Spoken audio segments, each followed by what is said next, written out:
I'm a bit of an idiot savant because to me, Fred Flintstone was a real person, and Barney was a real person, and Betty. You know, those are all real people. It never occurred to me that was a voiceover. That there was something. Even when you were grown? Yeah, I was 35 when I discovered. It was a bit crushing, actually, being 35, going, wait a minute. Please welcome Tara Strong and Charles Martinet.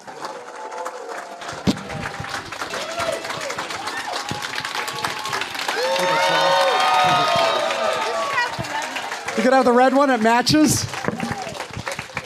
Duh. It's so nice to have you. Welcome. Thank you. Thank you very much. First, let me say, it's a me, Mario. Woohoo! And thank you for playing my games.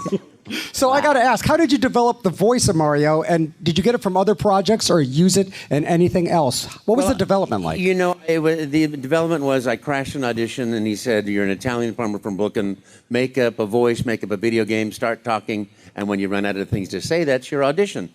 And I thought of, you know, hey, get out of my face, I'm working here.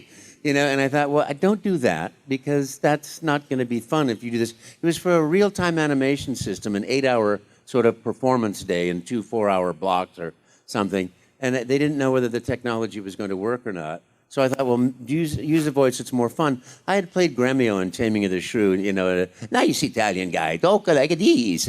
And I thought, well, do that, make it young, and then make up a video. Oh, I don't know anything about video game except waka, waka, waka, waka, waka, you know. So I just, I did my favorite subject, obviously, food. And I just said, oh, let's make a pizza pie together. You go get some sausage. I get some spaghetti. We put spaghetti and the sausage in the pizza. And then I'm going to chase you the pizza. And if I catch you the pizza, you got to eat the pizza. And then you're going to make a pizza. Because I kept expecting the director to say, cut, and he never did. until he, at the end, he said, stop talking. Cut. There's no more tape. Thank you. We'll be in touch. So I thought that was it. So I went back to the beach, watched the sunset, took my friend to dinner, and that was that. How long? But it wasn't. Let me get you a table. How long was thanks. it? How long ago before you heard back that you actually got the? That evening. Oh, that evening. Nice. Wow. And the next day, I was on my way to Pasadena, California, to be fitted with masks that would allow that when I spoke, the roller balls to move, and then that to translate through a computer the size of those chairs there, which we had to use. We had to use dry ice on because it would overheat the computer system to have this little head floating around. But I would move my face, hello, it's a Mario. And then a quarter second later, it would do the same thing. So they had all the technology thing, and it worked. Until it didn't work. And then when it froze, it would always freeze like this. And so I'd like, and I'd move the head off the screen so all you could see was the eyeballs. But that was great. That was 32 years ago. Gosh, awesome. Question for you, Tara. Now, you do a wide variety of characters. Is there one style or genre of animation that you, or video game you enjoy more? Not really. I kind of love all the forms of media in that world. I love doing video games, especially Harley Quinn, you know? Having a good time doing her. She'd probably kick your butt. And I love doing TV stuff, and I love doing film, and I love doing on camera. It's just all part of the same acting world. So they pretty much show you what the character looks like, and you tailor what you think that voice is like. Is there much back and forth with what the animators or the directors think and what you're actually doing? You mean from the audition to the job? Yeah, yes. When you have an audition, you'll get a drawing of the character and a description and a small portion of the script called sides, and then you as the actor have to try and think, what are they thinking for this voice, and give them that, and then give them a few things that they weren't thinking about. And then when you get a callback, you're like their silly putty. They'll say, we want her a little older, a little younger. We want her to have braces. We want her to be from England. We want her to be a boy. And then you just play along and do whatever they tell you to do. And you find the sweet spot, and then they keep a record of that as like a reference, especially if you don't do it all the time. So they'll say in the studio, oh, we'll play your ref for you so that we can remember which voice we picked for that part. That's nice. Charles, quick question for you. Was that your first volley into voice acting, Mario, or had you done any voice acting previous? No, I did 10 years of theater, and then I did corporate videos and films and You did? Like for what company? 600. I want to see you like did- selling I did- boring stuff. Oh gosh, well, I never did because I was always the character. I was always the guy, hello, it's me, the wild person in the video, and then sometimes, welcome to the Amdahl 4868 multi-processing computer. See, he remembers that. What's that, 30 years ago? 44 Well, Okay. I had an ear prompter, so I never remember to think. But you remember it now, 30 years Well, later. 'cause I'm just making it up. I mean, I don't know I what was a like all RAM impressed. vector is. Yeah. I made that up. It was pretty good. It's just doing that, and then an ear prompter, so you sound like you know what you're talking about when you know absolutely nothing. Wow. It was great. The trade shows, I did a couple hundred of those and hundreds of it. And one day, you see, I'm a bit of an idiot savant because to me, Fred Flintstone was a real person, and Barney was a real person, Yeah, and Betty. Those are all real people. It never occurred to me that was a voiceover. That there was some. Even when you were grown? Yeah, I was 35 when I discovered.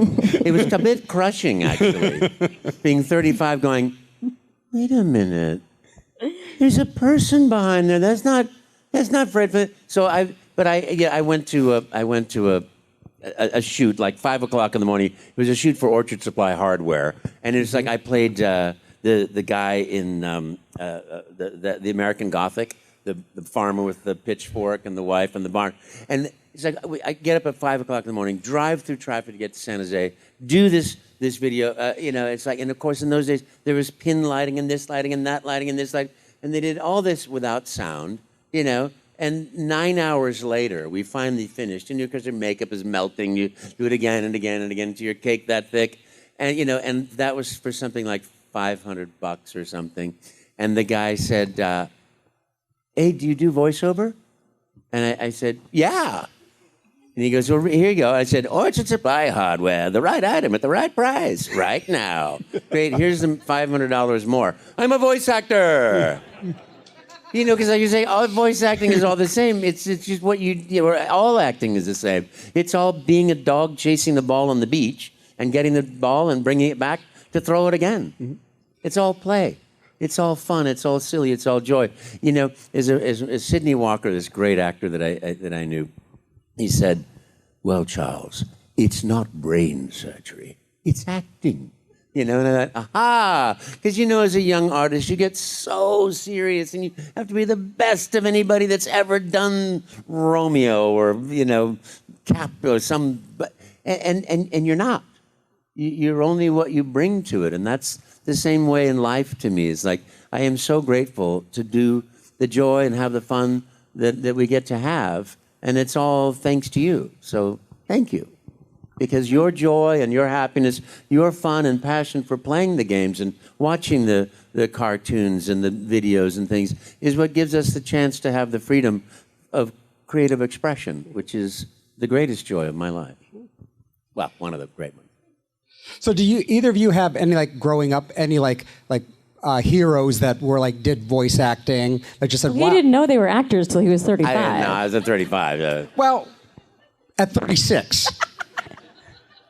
Mel Blanc. Yeah, for sure. Yeah.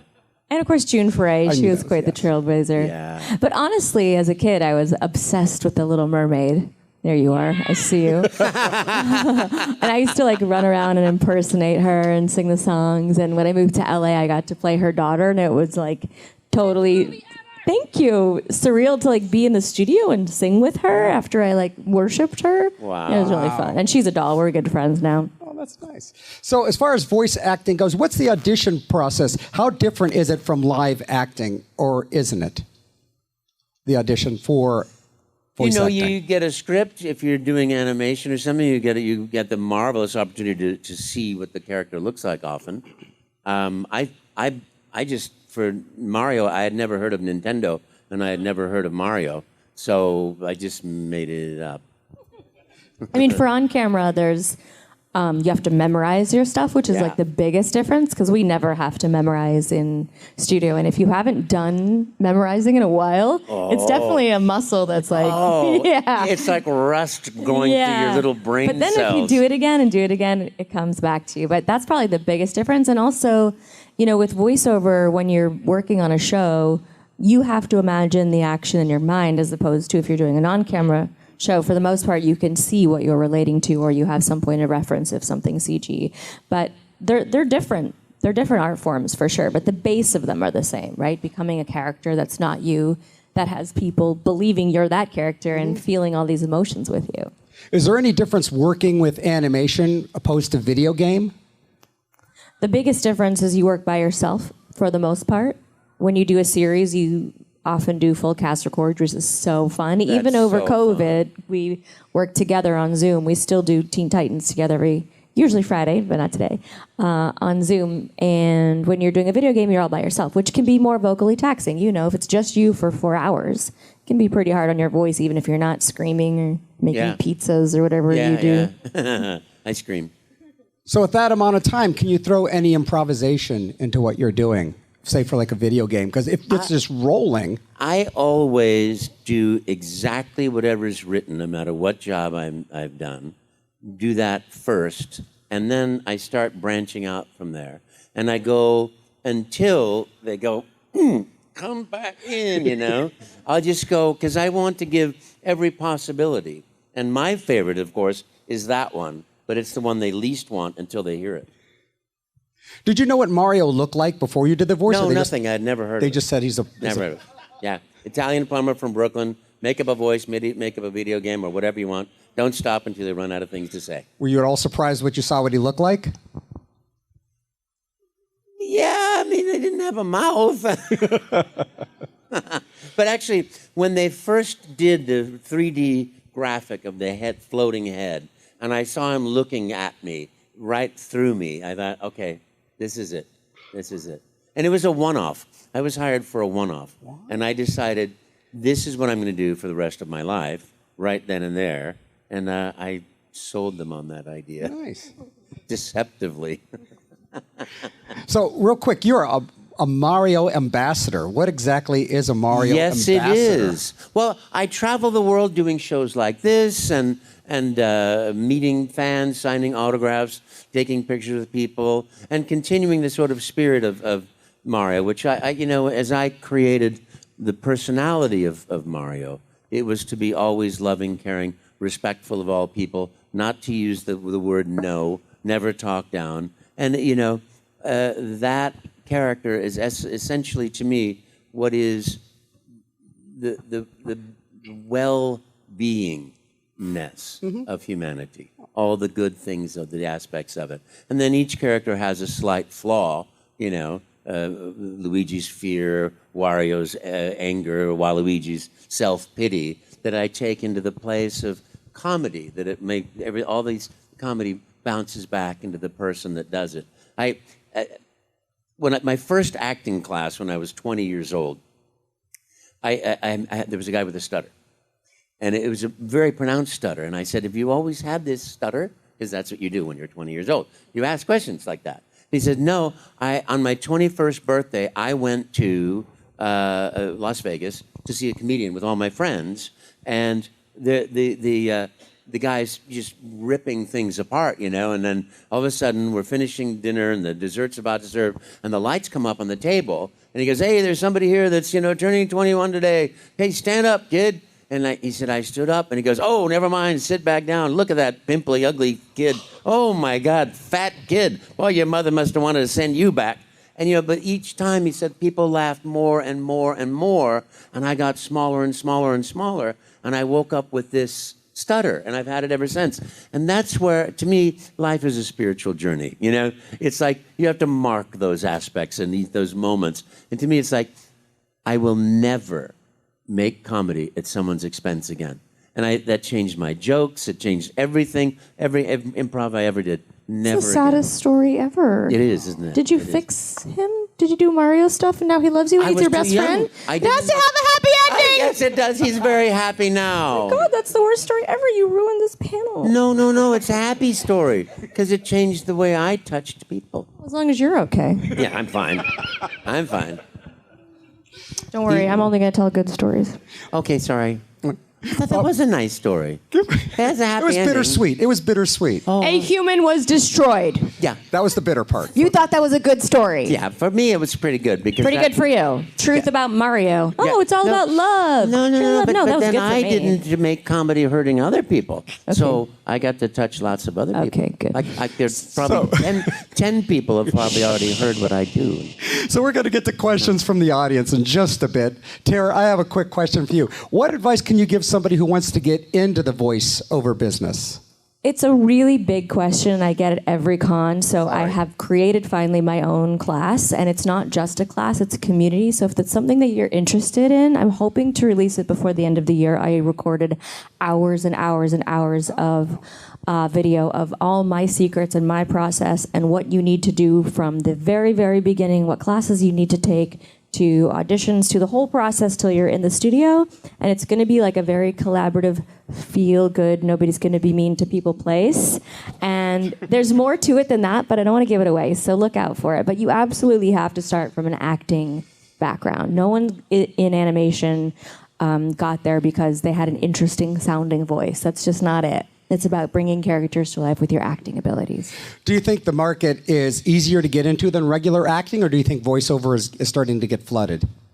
Voiceover's always been harder to get into. It's Always. a tiny, tiny world. And studio time is expensive, and most of us are versatile enough to carry a show. If you hire a couple of us, 4 of us, we're going to be able to handle hundreds of characters. So a lot of times they don't even, Fairly Odd Parents, we very rarely had guest cast, very rarely, because there's 5 core people that were doing all kinds of different voices. And so the studios don't want to risk losing money if someone's nervous or not. That's why I made this class, because you don't want to go in till you're ready, because they're going to remember if you aren't ready. And so much about performance is confidence. So I'm going to help you get your confidence up. But it's a very small world, and so many people want to break in. We hear from big A-list on-camera celebrities that would like to get in. And sometimes they do, and sometimes production really doesn't care. Wow. Yeah. Well, let's get some questions from the audience. Kyle, can you hit the front row first, please? I think we have a nice person in a plumber outfit. Yay! Hello. It's not really a question, but how do you think my Mario voice sounds? Mamma mia! Brilliant. Wow. Fantastic. Thank you for A that. junior ambassador. So cute. Good. Thank you very much. And Question- you look great. That's a great Mario. Thank you. All All right, over behind. here. I like the hat. It's a nice hat. This one is for Charles. I wanted to ask, out of all of your roles, which one was your favorite to do? I love doing Mario. I just absolutely have a great time with that. I loved Gremio when I did it in Taming of the Shrew. That's why I had so much fun in that one, because it was 1947 Italy, Petruchio going back to Italy to get a bride, and I was the father of Kate. And so it was such a silly thing to do, and I had so much fun that's what I chose to do, younging it up with Mario. Are you And I love Italian? that. No. You get so much Italian stuff. I do get a lot of Italian things. Wow. I like pizza. Yeah? Yeah, Good. yeah. Okay. Back there. Oh, we got a lot of good questions. Thank you. Yeah, we got good. It's good. A question for Charles Martinet and Tara Strong. You two have voiced such wonderful and iconic characters, but have there been any characters you've voiced that aren't talked about that much, but should be? Is it Italian for you? Was it an Italian version? Yeah, it's an Italian guy that I did named Giuseppe. No, I That sounded really bad. I think... Yeah, now he's getting it. I'm slower than most. I did not do an Italian guy named Giuseppe. I wish Symbionic Titans got picked up. I wish that show kept going, because I feel like there's a lot more of that story to tell. Yeah, I like that show a lot. How about you? Anything? I get a couple of pilots that just never took off that I thought, one of them was an animation that I thought was absolutely brilliant. And then I tried to sell these people on, okay, that didn't sell, but let's do a Mario TV series. And they said, no. No, said that we don't own that. We could never own that. So, no. And that was too bad, because I always think a Mario show would be really fun. You've never done a Mario show? Nope. They don't do a Mario show. No. I know, it was perfect cartoon. You could be the princess. You guys would watch a Mario cartoon, right? Yeah. Yeah. Wow. Okay. Someone says there was one. Well, there was the Mario show that in 1980. 85, 88, 89, yeah. Super Mario Super Show with Lou Albano. Yeah, I thought so. Yeah. But Were you it in was that? no like a cartoon show. No, that was before my time. Oh. I was just a baby back then All in the right. 1980s. Okay. Just a little baby. Wait a second. I was in the show.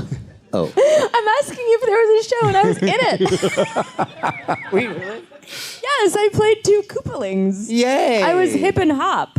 Hip and hop. Asking Yippee. you about a show. Look, you got a reaction there. Yippee. That's funny. So, do you guys ever have trouble getting out of character? Like you're in a booth doing this character for hours? Do you have any trouble just not taking that home? No. I actually dream as Mario sometimes. Flying around over lakes and things. You do? Yippee. Yeah, I do. You have Mario Yeah, dreams?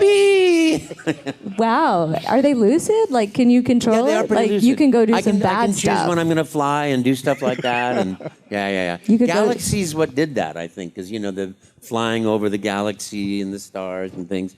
I'm a big galaxy person. What? Galaxies made you dream about No, Mario? Super Mario flying? Galaxy. That was a game. You were in it. It's not implausible. She's been in everything else. That's why I was like, I feel like you're wrong. Something's telling me you're wrong that there's never show. Oh, you're definitely wrong, and I was in Says it. it. That's funny. Okay. Let's get a question over on that side of the room, please. Hi, my question is for Charles. Hi. I've been playing Super Mario since I was very young. I played with my dad, and now my son and I, we play Mario Kart every night. It's kind of like our bedtime story time. We should be reading, but we're playing Mario Kart. That's so. Welcome to Mario Kart. Yes, I we love love that. it. Thank We you. love it. 3 generations. Yippee! Yes, we are since the beginning. But we have a question because we heard a rumor online. We heard that It's a Me is somehow Japanese for super. It actually is. Itsame it? is Japanese for super. I have no idea what the connection is, none whatsoever. But I love that you said it because, I was in Germany and somebody asked me a question. He said, why does Mario always say Mexico? Oh, And I said, Mexico? Mexico. Why does he say, where do I say that? He goes, Mexico. Let's go. yeah, just let's go. Okay, yeah. So I'm just a pawn in the game of life. I don't know, but Itsami Mario means Super Mario in Japanese. But Absolutely yes. Did you know that when you No, said I it? had no. I It's knew a nothing. coincidence. I still know nothing. That's amazing. Thank you. Oh, thank you.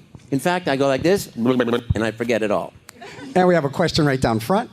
Chair, I was wondering, did you enjoy doing Dill and Rugrats? Yeah, the Rugrats was a lot of fun. When I moved to LA, that was the one show I really wanted to work on because there's a lot of shows that you guys watch that we taped in Canada. So I was already working for a lot of the bigger companies, Beetlejuice, Care Bears, My Pet Monster. Those were things that you guys got here. But there was no Rugrats in Toronto, and I love that animation. And also, they were way ahead of the game with inclusiveness in animation. There's a Jewish family, a black family, a gay couple, a Kwanzaa special. They really taught kids about inclusivity at the same time showing what's really like in a house when everyone's not getting along. And I loved that show. It was a really, really fun time in my life. And we got to do it again. I just got to do it again not that long ago. It's pretty fun. Yeah. Okay, any other Wonderful. questions? Hello, for both of you, has there been a voice that you just could not get and you said, I can't find it, and pass it on to somebody else? No. That was the easiest question ever. Thank you. I think we're pretty good at if our agent sends us stuff, they're gonna know that we can hit it. I'm not gonna get an audition for a grandfather.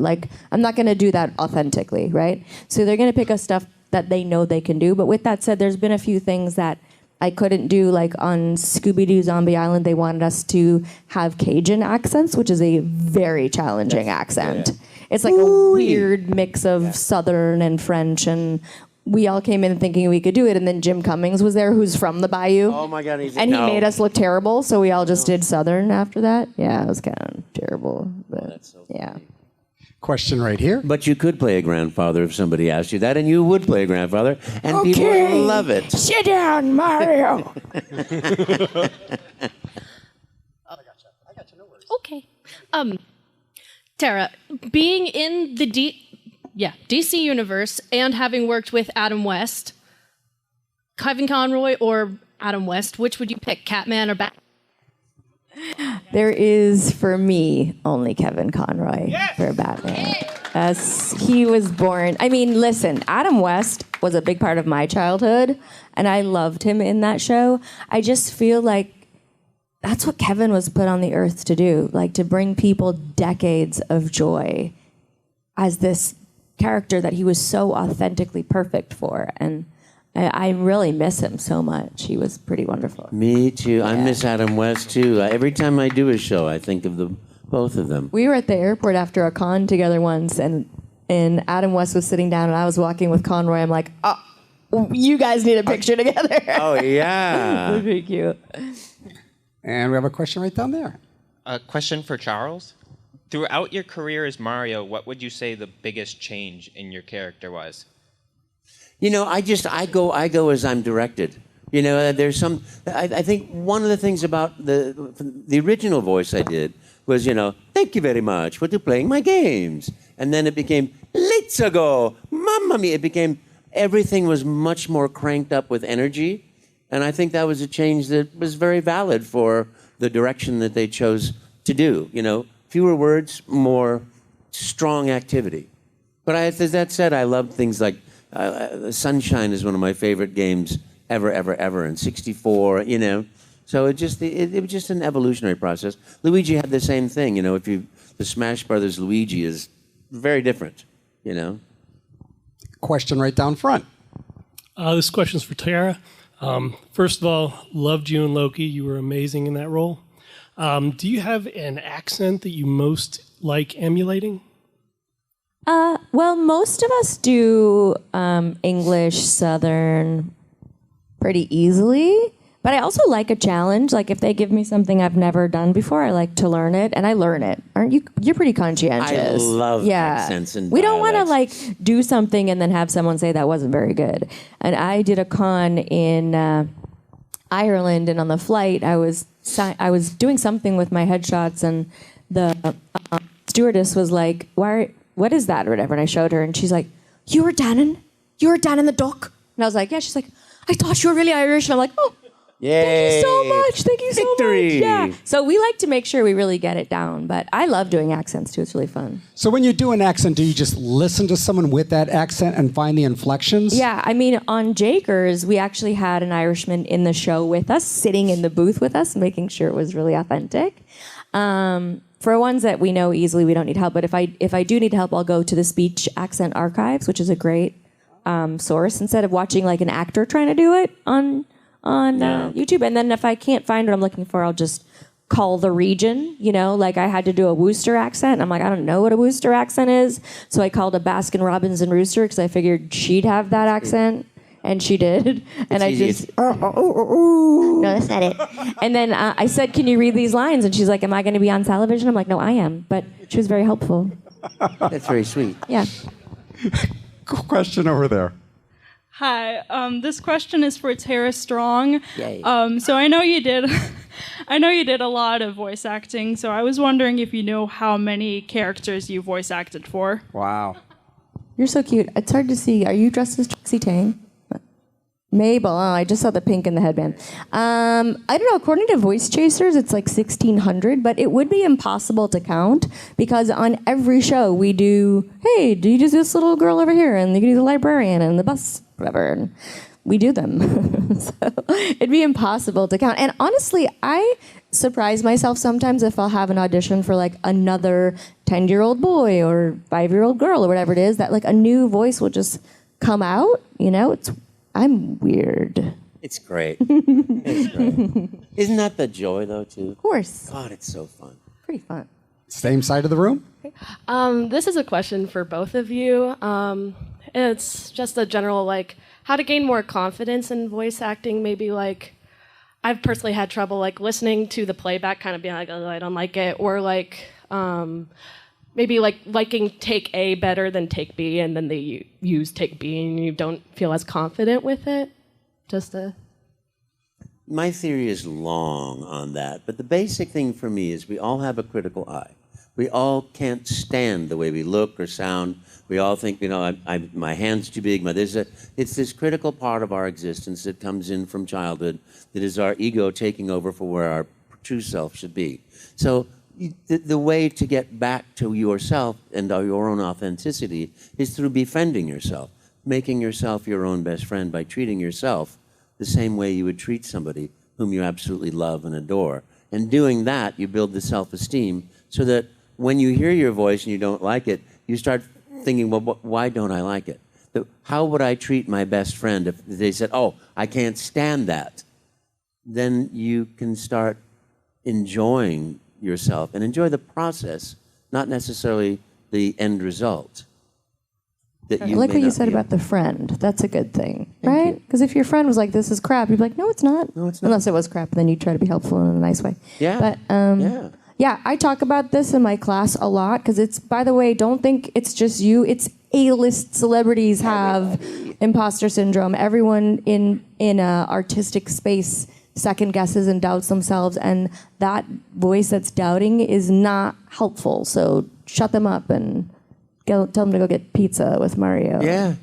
And it is true. You have to sometimes love is tough, And when your ego is overpowered, you've given the authority of the ego to overpower your own authenticity. Sometimes shut the up, and mean it, and keep pushing it out. If essentially your negative ego is kind of your alien, and what happened in the movie was great. Kicked it out of the ship. Kick that out of the ship. You don't need it. The ego is the function of I see this. And then yourself is the function of interpreting. Don't give that to your ego. Keep that for yourself. There's also really great videos on YouTube. They're free. That 10 minutes, help your confidence. I like those guided meditations. I fall asleep to them all the time. Why not? Why not? We got time for 2 more questions. You guys are headed back to your table to sign. We're going to go back to our tables and sign. So keep that in mind. If you didn't have a chance for your question, please hang out with these two. It's going to be a lot of fun. Let's get the last 2 questions. Okay. So I've been trying to practice as a voice actor for quite a while, and I already understand, no matter how much I grow, I would have a better chance of going to space than I would of being the new voice of, for example, Kermit the Frog. But both of you have you've done voices for time-tested characters. You've done the voice of Mario. Tara, you've voiced Batgirl, and you've done Harley Quinn for a while. Once you were told that you're gonna keep that character alive with your voice, was that more of an honor or more intimidating? Nobody ever says that. You get the phone call, you do one, and you do another.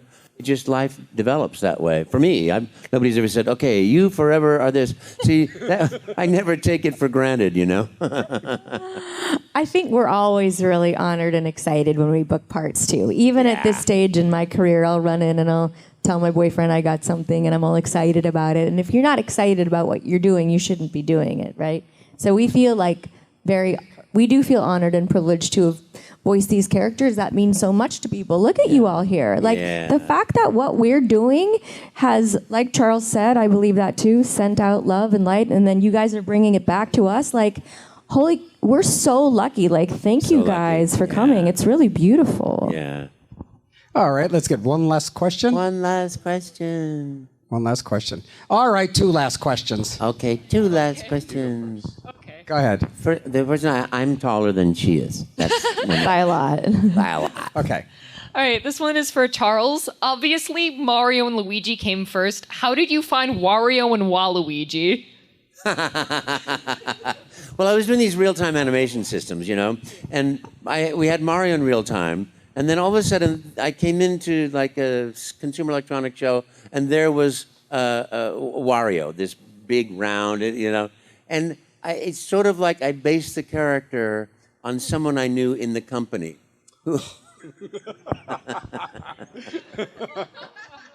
So. Do they know that? Yeah. And then Waluigi, I went into, I think it was Mario Tennis or golf or something, and there's this image of him. Here's what he looks like, because they had done some pre-animation stuff, and he's like his hands are going, and he's the nemesis of Luigi, so he's like, and to me, the fear is a very real emotion, but self-pity is kind of like a false emotion. Nobody knows the suffering I've felt, so now I can make everybody else suffer. So I just tried to take a higher octave of that, but with the arms flopping around, I say, everybody take me, just to be silly with it, That's what I do in life. Imagining you in any other career. Like, what if you weren't a voiceover artist? Like, what if you're working at McDonald's, you're like, I want to give you your fries. You'd still be a crazy person. Yeah, I'd still be a crazy Yeah. person. Yeah, that's true. Acting is definitely an outlet for insanity, isn't it? Of course. Okay, we got one last question. One last question. Yay. All right. Hello, Charles Martinet and Tara Strong. Welcome to Mario Kart. Wonderful. And of course, one of my favorite lines you ever said, Tara, was, "Hey, Scuttle. Hey, Sebastian. What's kicking?" Okay. Oh. And that was a question, or? Oh, I just wanted to do that because, I have been... There you go. Yep. I've been a huge fan of all the video games and movies that you guys have did over the years. Aw. Thank you. Thank you. Guys. Thank you, and thank you, every single one of you. You guys give us so much joy and happiness, and your love and support is really wonderful. Thank you. And thanks to the show, too, for having us, because they're the ones that make this a wonderful, safe environment and a place to come and have fun. So thank you very much. Thank you very much. Give it up. Thanks, guys. Tara Strong, Charles Martin, headed back to their tables. Please go back and hang out with them. Thank you so much. Let's see you. Thank you.